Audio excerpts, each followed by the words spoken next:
Good morning 10th class. आज जो हम कविता करने जा रहे हैं, कविता का नाम है अठनी रही है। ये कविता सूर्यकांत त्रिपाठी द्वारा रचित है। इससे पहले हम उत्साह कविता पढ़ के आए हैं और वो जो उत्साह कविता है उनके रचयिता भी जो हैं सूर्यकांत त्रिपाठी निराला जी हैं। तो जो अब हम पढ़ रहे हैं अट रही है कविता में कवि कहता है कि शरीर में फागुन की वह सुंदरता किसी भी प्रकार नहीं समा पा रही है। वह प्रकृति के कण कण से फूट रही है। अपने रहस्यवादी भावों को प्रकट करते हुए कवि कहता है कि हे प्रिय, पता नहीं आप कहाँ बैठकर अपनी सांसों के द्वारा प्रकृति के कोने को सुगंध से भर रहे हो। आप ऊंची कल्पना के आकाश में उड़ने के लिए मन को पंख प्रदान कर देते हो। आप ही मन में तरह तरह की कल्पनाओं को जन्म देते हो।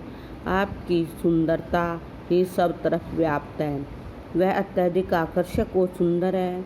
कवि कहता है, मैं उसकी ओर से अपनी आंखें हटाना चाहता हूँ, पर वहाँ से दूर नहीं हट पा रही हैं। इस सुंदरता में मन बंद कर रह गया है। पेड़ों की सभी डालियां पत्तों से पूरी तरह लद गई हैं। कहीं तो पत्ते हरे हैं, कहीं कोपलें लाल छाई हैं। उनके बीच सुंदर सुगंधित फूल खिल रहे हैं। ऐसा लगता है कि उनके कंठों में सुगंध से भरे हुए फूलों की मालाएं पड़ी हुई हैं। हे प्रिय, आप जगह जगह शोभा वैभव को कूट कूट कर भर रहे हैं, पर वह अपनी पुष्पलता के कारण उसमें समा नहीं पा रही है और चारों ओर बिखरी पड़ी है। इसमें जो कविता प्रिय शब्द प्रयोग जो कवि इस कविता में कवि जो प्रिय शब्द प्रयोग कर रहा है वह प्रकृति के लिए कर रहा है। वह प्रकृति की सुंदरता को बार बार वर्णन करते हुए कहता है कि हे प्रिय, आपकी तरफ से या आपकी सुंदरता की तरफ से मेरी नज़रें हट नहीं रही हैं। क्योंकि जो प्रकृति की सुंदरता है वह जो फागुन मास है उसमें बढ़ चढ़कर सामने आ रही है। कवि ने फागुन के महीने की अद्भुत प्राकृतिक सुंदरता का वर्णन किया है। कवि ने फागुन के महीने की अद्भुत प्राकृतिक सुंदरता का वर्णन किया है, जिसे देखकर कवि के हृदय में अनेक कल्पनाओं का जन्म होता है। प्रकृति की सुंदर छटा मुखरित हुई है। इस प्रकार जब इस तरह के हम भाव लेते हैं तो उनमें सभी चीज़ों का प्रयोग होता है। उसमें छंद का भी प्रयोग होता है, भाषा का भी होता है, गुण भी होता है, उसमें अलंकारों का प्रयोग भी होता है। तो इसमें कवि ने प्रकृति की सुंदरता को हर रूप में बढ़ा चढ़ाकर बताया है।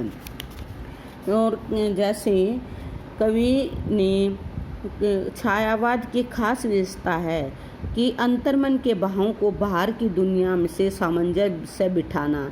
ये किसकी है? छायावाद की एक खास विशेषता है। कवि ने इस कविता में किसकी सुंदरता से क्यों नहीं हट रही हैं, कवि ने किसकी सुंदरता से आंखें नहीं हट रही हैं का वर्णन किया है।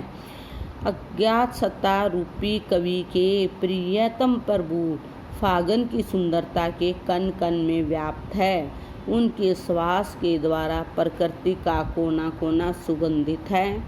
वह कवि के मन में तरह तरह की कल्पनाएं भरते थे।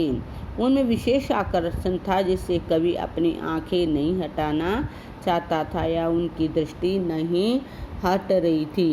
ये जैसे कि कवि निराला जो कविताएं लिखते हैं उनमें भाषागत कोमलता होती है।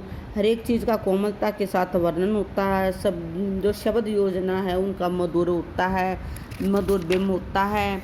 और उनकी जो लाक्षणिक प्रयोग यानी निराला जी की भाषा में लाक्षणिक प्रयोग है, उन्हें परंपरा के प्रति अपने विरोध भाव प्रकट करते समय कुछ लाक्षणिक शब्दों का प्रयोग किया है।